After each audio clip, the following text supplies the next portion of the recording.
Welcome, everyone, to Outside the Studio. If you are new to the podcast, welcome. I'm so glad you're here. My name is Tessa Tovar. I'm your host, obviously. This is a weekly podcast where we have guests from many different walks of life on talking about their own story, their pathway to their particular what's the word I'm looking for? Area of expertise. And I call this podcast Outside the Studio. It's kind of evolved over the years, but I started off with this lens of teaching yoga, having this practice of being on the mat inside of a studio setting where everything feels, really contained and safe and kind of curated, which is great and lovely. And it creates such a nice experience. But then I felt like, okay, well, what do I do with all of this knowledge and how do I take it off of my mat and apply it to real life situations when the stakes are higher, when, something happens and you get angry or you get jealous or you have these emotions that feel unwanted or uncontrollable or out of control, I guess. And so that's what this podcast is about. It's, whatever your area of expertise is, how do you use that thing that you studied, that you found as a tool to walk through your life in a way that feels more holistic, more peaceful, more integrative to you and who you are. With the idea that for me, my goal has always been to achieve my soul purpose, to become self-actualized. I remember learning this word, self-actualization, in a high school psychology course. We were learning Maslow's hierarchy of needs. And the second I heard the teacher talk about this, I was like, that's what I want. I want to become self-actualized. And I remember saying one little quick anecdote, and then April, we will dive into our topic. I'm super excited about it. So I remember in college going to see a counselor, and I told her that this was my goal. She's like, why are you here? I was like, well, I want to become self-actualized. And she kind of sat back in her chair, and she kind of laughed at me like, oh, you silly little girl, that's such a lofty goal, and that's not real. And I look back from that and I was like, wow, what a way to kind of shut something down that may or may not be attainable in this lifetime. I don't know. But anyways, here we are. Fast forward. April, welcome to the show. April McMurtry is a Lunar facilitator and course creator. So we are going to dive into many different topics today, namely the moon. I'd love to talk a little bit about astrology. And April was saying before we started recording, well, I'm a student of astrology. I'm not an astrologer, but we can talk about how lunar cycles relate to astrology. And you, April, have some beautiful work on this topic. And also you mentioned that you're relaunching a podcast. Yes. So welcome to the show. Tell us about yourself. How did you get into this work? Yeah, thank you, Tessa. And I love just hearing your journey and the intention for the podcast too, of exploring what it is along the way that has helped each of us kind of come into ourself, whether that's a self-actualization. My practice has been through self-study of the observer of the self and watching, coming to work with the moon really came from watching things break down in my life after having my second child, seeing the ways that my own habits were just creating roadblocks and were creating these, not even obstacles, but these situations that would just kind of lead to breakdown or to burnout or to not being able to get out of bed in the morning. So through that practice of self-study, of seeing like, okay, I back up a step. How did I get here? Back up another step. And I started to find that really the moon, working with the moon, paying attention to the moon, listening to the moon, was a way to help support me on that path of self-study. And whether or not it's self-actualization, I'll sit with that and contemplate, what is that to actualize the self? It began this whole journey. I feel like there's this before and after moment Even though with many things, we can often find threads that lead back to early on.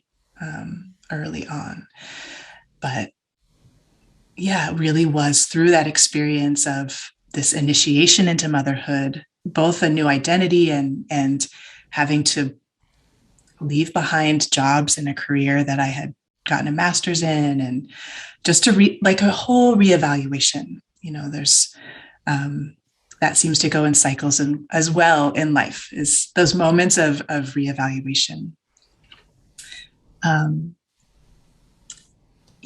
So that was, if there was a starting point, it was more of like, that was like the crucible experience of necessity and need for change. The feeling of, I can't keep going on the way I'm going. Yeah. Which was a mode of pushing, of not necessarily forcing, but just pushing through and then not being able to sustain. Yeah. I'm always curious when I hear people talk about this, if you feel like you had to hit rock bottom in order to make that change, or if it just gets to the point where it's uncomfortable enough to feel like what you're saying, it's not sustainable, I do have to make a change. And I'm sure the answer is nuanced and it's different for each of us. But do you feel like you hit rock bottom? That's such an interesting question. Just in reflection, when I can like see the rock bottom moment was my youngest daughter splitting her chin before school. Like, the lunches weren't packed. The kids were just kind of like running around outside. That feeling of chaos, that feeling of not the creative chaos that's like in the mix with the muse and it kind of moving in more of sort of an altered space chaos of, but the kind of chaos where things just felt like and it's not even control. Like, it's not it's just having things, the energy so dispersed, so many different directions, like firecracker kind of putting out fires. Anyway, the moment when I was getting ready it was right when I started creating the moon calendar, really as this tool for tracking, for self-study, for this practice I knew I needed for myself, and discovered that many other people were interested as well. I had my first like business meeting with a yoga studio. Like, they were going to do a pop-up. So on the same day that I was like, okay, I'm going to get my kids to school, I'm going to get prepared for this meeting, I'm going to just like get everything together. My youngest fell and split her chin. And so here I am with like a screaming child with blood everywhere. And this moment where it was just me and the kids, looking at myself saying like unsustainable. Like, this was like, how many more kinds of accidents or mishaps or little things would have to steer? It's almost like how to not have, I think as everyone's maybe description of rock bottom could be very different, but I just knew it's like, okay, this is bad. This is not good. My energy's not in a place where I can feel like I can be that rock. Like, I can be that really steady anchor that my kids need, that I need, that I can show up to a business meeting not completely like frazzled, having been to the hospital in the morning. So it is a kind of a paying attention to signs, early signs, just with the body, right? The early warning signs, like the little tickle.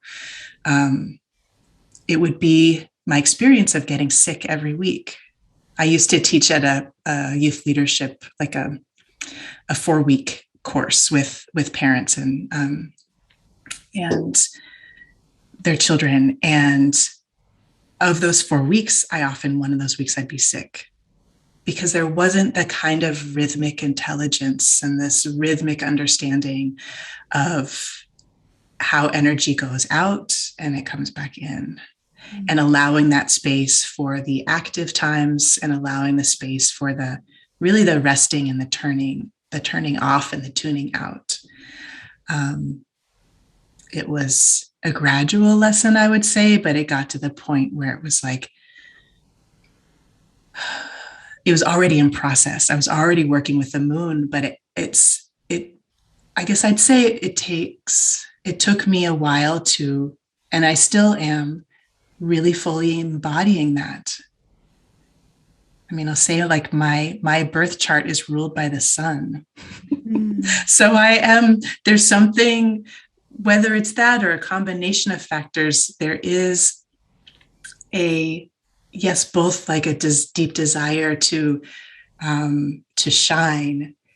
And also how in the process then does that lead to a burnout where things are already, I guess I'd say, already sort of like on the verge of tipping over into that more solar mode or solar way of being in the world, which is external and active and engaged in a way that requires a lot of energy. Yeah. So there's a couple of things. Well, there's like a million directions I could go. But a couple of things that you said that I found key. And one was the phrase, I just knew. And that's the thing that I'm always kind of gauging is the phrase, I just knew. And when you say that, it seems to me like you're speaking to an intuition and inner knowings, a voice inside, nothing external really, but something that speaks to you on a soul level that tells you, hey, April, it's time to do something different. Which feels to me, and I'm trying to think if I have any experience this. Yeah, I do. I do have a direct experience with this in my life, which was also leaving a job in the corporate world. And I just knew, to borrow the phrase, that if I didn't leave that corporate job, I would regret it for the rest of my life. I can't really tell you, I guess, where that voice came from, but inside of me. It wasn't anybody else telling me this. It certainly wasn't culture and society telling me this. The culture and the society, the external, I guess, would we call that sun energy? That external force was telling me to be successful, to make progress, to be a person of value. You need to make X amount of dollars. You need to have X title. You need to do the daily grind of working. Well, this is, pre-pandemic when we were all still kind of doing the 5-day-a-week, 9-to-5 commuting job, right? So I'm not sure if I really have a question there, but okay, so that was the one key thing that I just knew phrase that I think is something, if you could reflect, listeners, on, a time in your life where you were struggling with something and that inner knowing kind of came up from the depths of consciousness. And then the second thing that you said that I found key, April, was being able to look back on that process with that bird's eye view and realizing what your rock bottom was for you, and this idea that hindsight is 2020. How do we know we're going through it and we're going through a process which is absolutely necessary to our journey until we've kind of gone through it and we can look back on it? Do you think that there is a way to stop it in the midst of that chaos and realize, with the lunar cycles in mind, it sounds like this is a tool that you use to realize, okay, this is a chaotic time and this is part of the phase of the moon that I'm in. Yeah, there's something called there's many layers to it. There's the description of that kind of the breaking down of one thing. And that is the waning. And that is every single lunar cycle. There's an opportunity to really release and really see, like, I can't tell you how many times I was like, my plate was so full already. And I just like more things I'd say yes to, like, oh, this consulting opportunity, like, yes. And how many of those yeses were actually out of desperation rather than this full body, like, oh my gosh, this lights me up. Sometimes there's crossover. So it's like how to tease out what is what. So in connecting with the lunar cycle, and really my work started more deeply when I just committed to the relationship of what does the moon have to teach me? Every single phase, as we're recording this, we're building up to a full moon, which is kind of that, just what you were describing is like the full moon is more like a solar mode in that it's the brightest, the fullest, the most visible, the most like kind of like that culmination peak experience. Everything's on, and that what's celebrated often in the kind of the overculture, or what is given the most value, is those moments of that fullness or that peak or that, like, you know, climbing the ladder or whatever that might be. But if we're only focusing on that, and that's what we're striving towards, that's like the moon is full for maybe, I don't know, a couple minutes on the whole journey. So what about the whole rest of the cycle?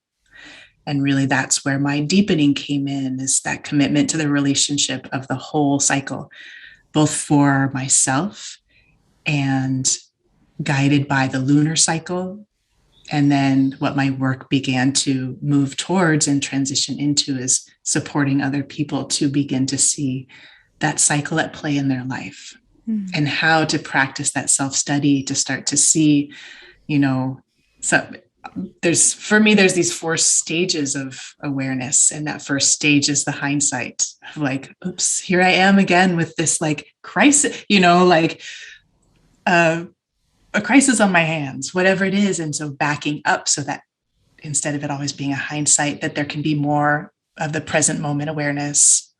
And for me, definitely both practicing yoga and doing a yoga teacher training, that has like supported and complemented that. But just to go back to what you said, that I just know that the moment of, at the time that all this was happening, I was in a teaching job, and the kind of identity that comes with, I'm a teacher at this particular school and I have a role in society. And when I meet new people, I can tell them exactly what I do, and they'll have some context to understand that. There was a whole unwinding that had to happen to release that, to feel like first I wasn't disappointing other people. Like that's a reason sometimes to stay is, well, I don't want to let anyone else down. But just as you said, of like the regrets that we would have in our life when we're doing things for another person, or for the whatever it might be, that's not actually the coming from within. And that voice that can get louder and louder, if it's not listened to, it can start as a whisper. And that's that really tuning in and slowing down and moving at a pace that's like, okay, I can hear those whispers inside before they have to get so loud. And for me, when I was at that point of making the decision to leave this particular teaching job at the school, I was walking, my kids went to school there. I was walking them to school, and I had it on my mind. And so it's just like, in my awareness, how am I going to make this decision?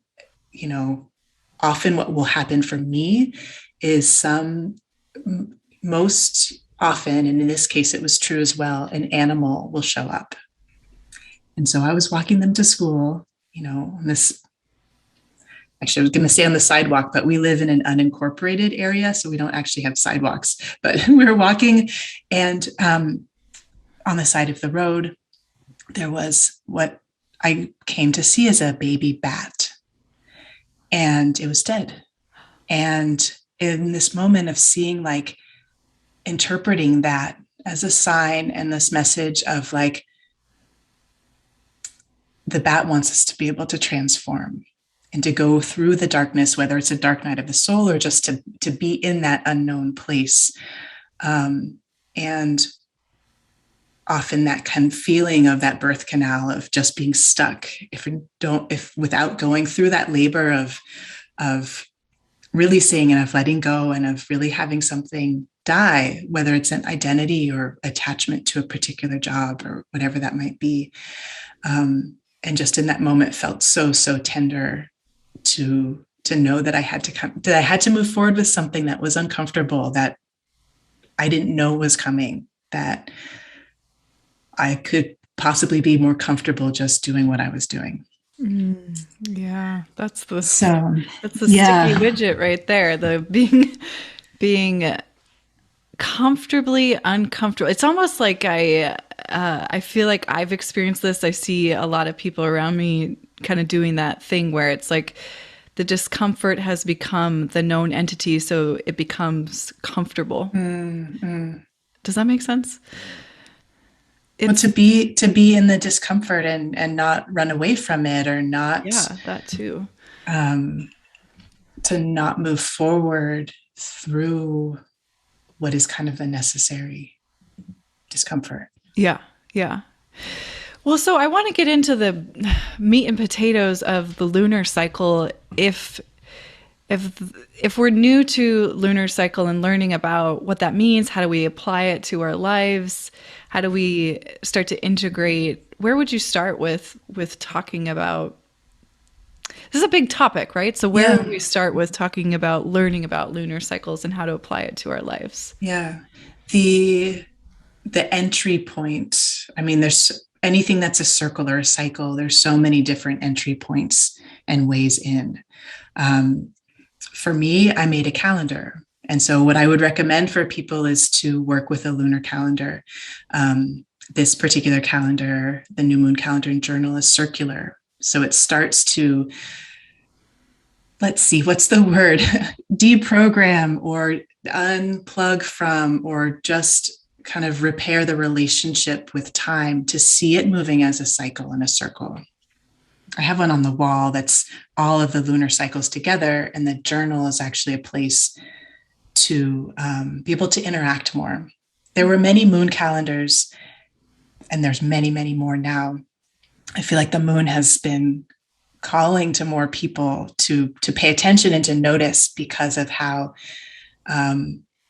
skewed or out of balance that solar energy is. That coming into balance, there's a dance and a relationship with the sun and the moon. And so, as a starting point, I would say working with a lunar calendar and connecting with the natural environment of when is the moon in the sky. And seeing that here is this constantly changing, that fluctuation, right? The sun is the metronome. The sun gives us that very predictable sunrise, sunset. Our days and nights are marked by the sun. And the moon weaves in and out of that. And what might seem like unpredictable fluctuation actually has its own rhythm. And so, in beginning to work with the moon is actually connecting with another rhythm that's happening simultaneously, alongside and in relationship with the sun. And there's,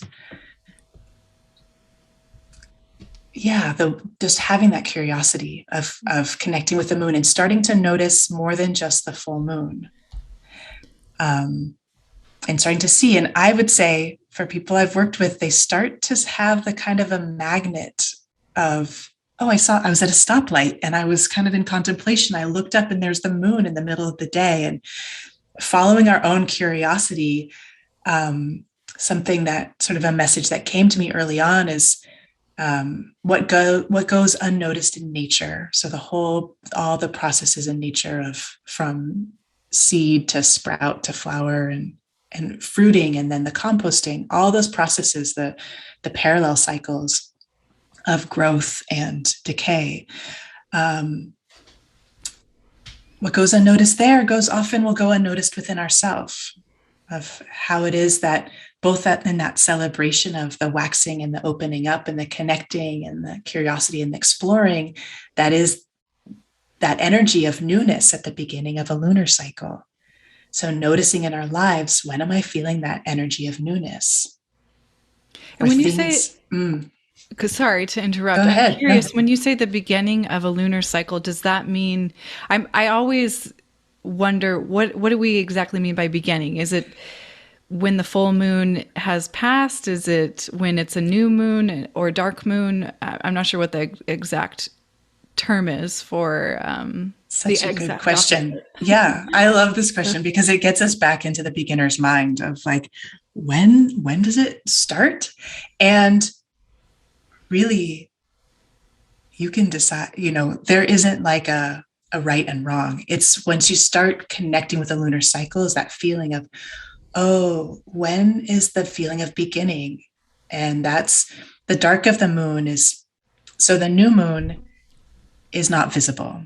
The dark of the moon is that time sort of leading into the new moon. There's 3 days. like the day before the new moon, the day of, and the day after, where the moon is not visible at all. And in the beginning for me, it was like, why can't I see the moon? Like, where, if the moon's not visible, where is the moon? Like, is it behind something? Why is it not visible? And that opened up the beginning of, oh, it's because the moon is rising at the same time as the sun. And so that, and what became a very deepening of a spiritual understanding of this inner working of this dance is that's this reconnection point that the moon is resetting and reconnecting with the sun. And the form of the moon then, yes, the moon is still there, but it's just washed and bathed in light. Because we're looking at the sun and all we see is the light of the sun. And yet the moon is there. And so it's this feeling of what is the new moon really being like hidden in plain sight. And so if the new moon is hidden in plain sight, what else is hidden in plain sight? It's such a beautiful mystery. And so I like to think of it as this bathing in light, or this almost like the moon is wearing an invisibility cloak at the new moon. And so for someone who wants to really start or even deepen a practice is thinking, what is my own kind of invisibility cloak? How do I maybe exist within the world? You know, it's not always possible to say, well, there's a new moon, so I'm not going to see anybody or go to work or whatever I need to do for the functioning in life. So maybe how is it that I have a little bit of this, I'm here, but there's a part of me that's connecting in with that source and just resetting energetically to start a new journey. Really, each lunar cycle is a journey. It goes through really the energy of a whole life cycle, of a whole year, solar, seasonal cycle. In the calendar, there's a graphic that shows those parallel cycles that the moon is just one of. And so one of the other parallel cycles is the breath. And so that emptying out of that exhale, of completely emptying out, that's that new moon moment, that moment of complete emptiness, possibility, unreal, yet to be realized or actualized potential. And so, that. Yeah. So I'm wondering about, I've been to different classes where, it might be a full moon celebration, and there are different names for each moon that cycle throughout the year and repeat themselves every 12 months, like a strawberry moon, the full wolf moon. And I'm referring to I think they're just full moon, right? Or the is it names, the moon cycle? Such a good question. The naming of the moon is for me, it's a whole practice. And often those names are sort of, maybe were established in the Farmer's Almanac. Yes. And were borrowed or appropriated or somehow chosen from often different Native American tribes in the United States. Moon names are very place and culturally specific. So I have some resources and links I can send you, because it's something for me to have this curiosity too of how to talk about the moon. And whenever we give a name to something, there's a relationship. And so for someone who wants to have a relationship with the moon, I would suggest or invite people to look in their own environment, in the ecology where you're living, and seeing what is significant and stands out from that time of year. And if you're surrounded by strawberries and in a place where that has meaning, then that makes sense and connects you to the natural world. there are moon names in all over culturally. Before the calendar that we have now, the Gregorian calendar, many lunar cycles were named by what was happening in like the egg moon or the milk moon, or connecting in some way to a harvest cycle. And so in Europe, those would be more specific to activities and, market days. Like, how are you going to know when to meet for market? Often was based around the moon as well. So I haven't found one resource yet, but there's many just to explore and see what those names are. And so I often, I don't work with the, even when it's like the wolf moon, I will give the moons my own name and work with it in a personal way. And that's what I invite and encourage others to do, only because, unless there's, I think that makes sense. Just that it's naming something that brings us into relationship with our natural environment, the nature that's alive around us at that time. And yes, it often refers to, it refers to the full moon because that's the moon that's visible. Okay. And the new moon then being the seed potential of that cycle. And the new moon, some calendars that are based off of the first visible sighting of the moon, the first crescent, that waxing crescent. Mm-hmm.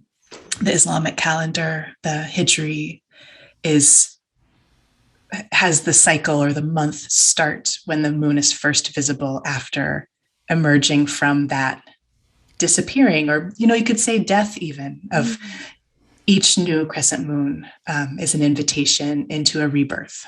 Mm-hmm. So the waxing is when it's growing. It's when it's growing back towards full moon status. Okay, thank you. Gosh, I've always kind of grappled with that question. Yeah. I'm curious about different practices in terms of honoring energetic phases of full moon energy and new moon energy. The kind of yin and yang, the rest and digest, the activity. How do you either personally practice and honor that in your daily ritual or your monthly moon cycles? And how would you suggest that maybe others do too? Yeah. I've come to see there's like the lunar compass. So the energetics of that waxing, just like the breath, that opening up, that reaching that peak fullness, and then the waning, that exhaling and that releasing. So often just practicing with my own breath. There's a video that I have I put most of my videos on Vimeo. I don't know why. I'm like, YouTube, just the energetics of different platforms. But there is one for moon breathing, and it's really, really simple, and it really can deepen and connect that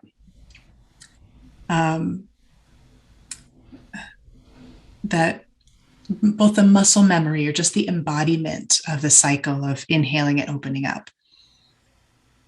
And so each day is a lunar cycle within the day of how do I begin my day and open up? When do I feel like I've reached that peak? And when am I starting to wind down and release and begin to go into a space of rest and sleep? That's one of the most basic. And so honoring the moon cycle each day is also a way to see those parallel cycles at play. Am I winding down, or am I getting second winds and then just going back into that on solar mode when it's time to turn off? And this was early lessons for me. And so for practice with the new moon, there's the lunar compass. So that new moon to full moon waxing. And some of the practices really that can be is trying new things, of opening up and what is it that I'm really wanting to say yes to? What is showing up in my life, and what wants to flow through that I can sort of carry through. whether it's a project or a relationship, and arriving at that full moon to really see what has come into form, what is coming up to the surface, what is just taking a moment to appreciate oneself for the journey, each of us for the journey that we're on. And to see, what is coming to the surface sometimes can be intense emotion, or it can be things that feel like just, if things are overwhelming already, that it can be, I would say sometimes for full moon can be a great time to like go to bed early. I know it's often like to be out, or these images of maybe like dancing around a fire on the beach or some like outward expression, but really depending when we're practicing self-study, we can see, is my energy needing to be recharged? Anytime there's a chance to be in the moonlight is so beautiful, to bathe in that very, there's moon shadows at night, to be able to see in the dark and to appreciate the light that comes from the moon. And just having that moment in light that comes through a more like a nectar, something that just has a softness to it. It's still sunlight, but it's not the intensity of from the sun. And just to appreciate that the nourishment that can come from a softness. And then there is the wisdom of waning. Once that passing over of the fullness, there is an opportunity to share and to, even having a podcast is that experience of when the moon is disseminating or releasing that sharing of wisdom, that sharing of new understandings, of here are some of the lessons learned, of making note of that. When my kids were young, I would check out a lot of books at the library, and I would get in a rhythm of returning the books during that waning time. After that full moon, I'd say, okay, because finding some rhythm in the chaos of, okay, here's the time we're going to return the books, and then we'll wait till a new cycle to check out new books. So that it's not always more and more and more and new and new and new. There's a time for even just emptying the cupboards, of eating all the leftovers or any of the canned goods, of like that waning time is like that fall into winter time, where to have an experience of going inward a little more, or just connecting with the resources that may already be there, and appreciating and sort of having gratitude for what is, what has come into form, and that preparation for a release, to make space, really to clear off the plate. Like, how many things can you say no to? You can sort of divide up the lunar cycle into one side is yes and one side is no, in its most like simple form. What am I saying yes to, and what do I need to say no to? How full is my plate? And what happens when I can start a new lunar cycle with space, with spaciousness? I love that. Those are really great suggestions. And do you have is it your journal that provides these journal prompts or ways to kind of work with the lunar cycle? So the new moon calendar journal is, I don't put prompts in here because I want people to use it and work with it in the way that they want to. So there's open space for writing intentions, and for daily observations, kind of phase by phase. Okay. And this, of course, the circular calendar is the. Is that more like natal birth chart? No, this. That's the actual. I'm sorry if you're. This is the actual lunar. Yeah, this I'm holding it up. So this Yes. is the actual lunar cycle. Okay. That starts with the new moon at the top, Gotcha. And then this calendar, the design that I've created and have gone with is a clockwise. There's moon calendars that go counterclockwise. There's kind of no one right way. It's really what resonates. So this then has it has the layout of what would be a month, but it's a moon cycle starting with the new moon. And then a page for reflect and release. And I mark my birth moon on here. And that's another way, a beautiful way to connect with the moon, is just to see on the day you were born what phase the moon was in. What would you be gaining from that in terms of self-knowledge? It's a whole study. It's a whole practice that it's really, what is your part to play or to express in this cyclical journey? And I actually there's a blog post I can send you of how to find out, because it's not the moon sign. So it's not even the astrology in terms of the zodiac. It's the phase. And so that comes around. And for example, I was born 5 days after a full moon. So I was born in that waning time. And I've seen in retreats that I've done, and I've seen this parallel for people who are born in the waxing time, often are more fiery, have more of a fire constitution, and people born in the waning time have more of an earth. And at some day, I would love to in my lifetime do a sample study of like thousands of people to see, does that hold true? It's been the case for the times where I've explored that with groups of people. And so to know that about yourself. That's cool. It's really interesting. I love that. And just to mark it and then to deepen, almost, it's like a birthday. So our birthday is a solar return of the sun coming around. The natal phase return is like a moon birthday that often with the moon, things are a little more intimate or quiet, or just maybe not the things we post on social media.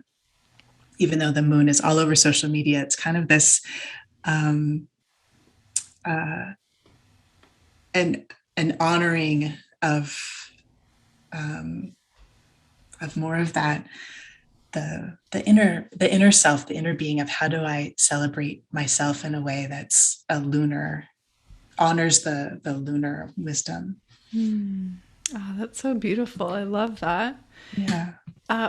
April, we've touched on so many tips of the iceberg, and there's so much depth to it, but it's been really fun. Yeah. Well, that's why I'm thinking it might be good to do a round 2 to dive more in depth, because this has really been, at least for me, educational from the beginner's lens. And I do consider myself a beginner when I think about lunar cycles. And I love I was just going on a walk this morning around 8. It was outside around 8 to 9 a.m. And like we were saying, we're a few days away from a full moon, and I can see it so clearly in the sky, and it's beautiful. And it's this magnetic thing that I feel like I can't take my eyes off of. My eyes are just drawn to it. And there's something, I think where I'm going with this is this idea that I've heard, I'm curious if you've heard of it before, that in ancient days, and I'm not sure how far back this goes, that people, if they had committed a crime around a full moon, were labeled as a lunatic, and also I think sometimes pardoned for the crime because it was seen as something outside of their control, like the lunar effect had a pull on them. Have you ever heard of this? No, I mean, I've heard that connection of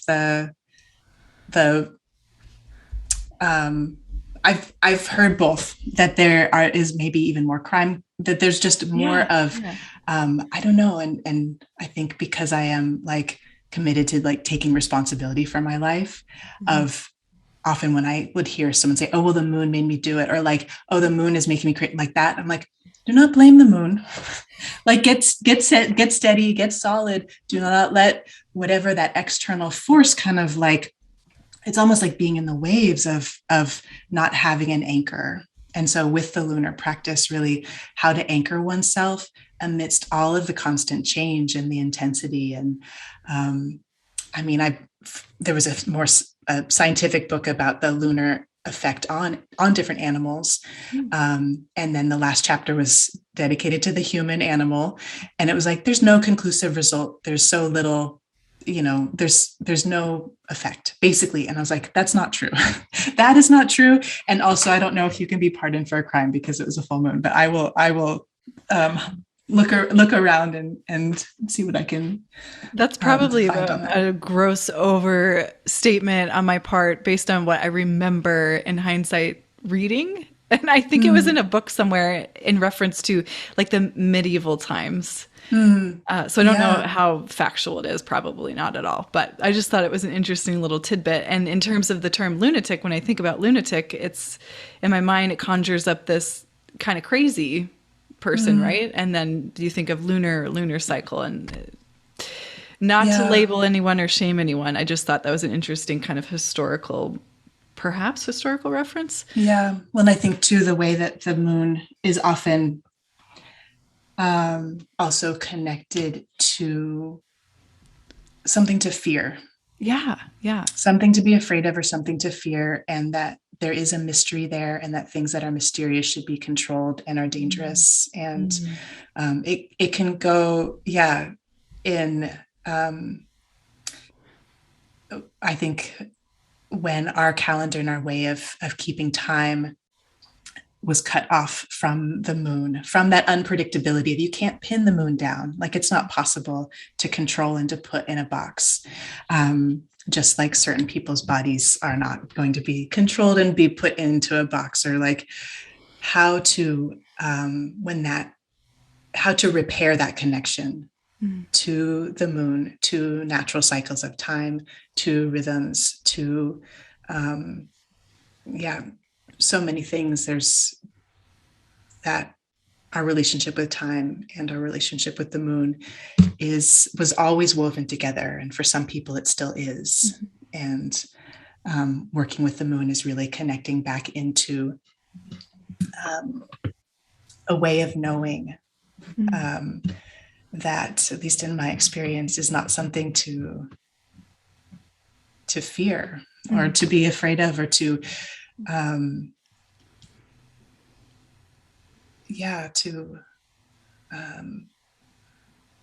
that there's an invitation to deepen a relationship that goes to a place of knowing that has possibly been uprooted for whatever reason. No, I appreciate you saying that. I think that's an important note to end on, actually, in terms of why are we studying the lunar cycle, and what does it mean to embrace a lunar cycle, and how can we use it as a tool to, help us in our daily lives and make it feel like we are reconnecting with the natural world, or the invitation to stay connected to the natural world, because it's so important in terms of being on this planet together and taking care of each other and taking care of Mother Earth and taking care of ourselves. So I appreciate you saying that. Thank you, April. Yeah. I would love to keep going. I could just sit here with you all day, but I will be mindful of your time. I'm curious if there's any one last thing you'd like to share with listeners. Yeah, I think that remembering that this is wisdom that comes from within, and really the remembering of looking directly to the moon to see what messages are there for you. And there's plenty of like books and things to learn and information, but really when it comes down to it, it's like, how does the moon help us take better care of ourselves, take better care of each other? And like you said, this home, this earth, the moon can be that the to reflect back to us, to help us see things that maybe we're not seeing. Yeah, that's so beautiful. And we'll make sure that we have all the links for April's resources and mentions in the show notes, so you can connect with April. Thank you so much, April. It's been Thank you, such a Tessa. pleasure. It's been a pleasure. Thank you for having me. Well, everyone, that concludes another amazing episode of Outside the Studio. I hope you enjoyed yourself. I hope you learned something new, maybe remembered something old, maybe felt inspired to apply something to your life. You can hear my dog in the background. She's doing a little happy dance. So Daisy enjoyed it. Anyhow, I wanted to just pop in here to wrap us up to say a couple of things. Number one, I have such an amazing team that helps me put these podcasts together. Without them, I wouldn't, be able to bring these amazing conversations to you. So thank you to my producer, my director of creative services, my sound editor, my engineer, Consistency Media. Don't know what I would do without you. Thank you, thank you, thank you. And the amazing creation and artistic musical genius, Drew Lovern. Thank you so much for putting together this music specifically for Outside the Studio. So unique to the show, only place you're ever going to hear it is right here. Thanks, you guys. You make my world go round. Stay well, everyone. Thank you for listening. Don't forget to subscribe, rate, and review, share on the socials, especially if it's a show that you think, hey, this could help somebody else. That's what this is all about, right? We're sharing information so that we're better, so that we're inspired, so that we're lifting each other up, and we're learning how to be in this world, living on this planet to the best of our ability, sharing information and inspiring one another. And that's my hope. That's my hope for the show. Take care.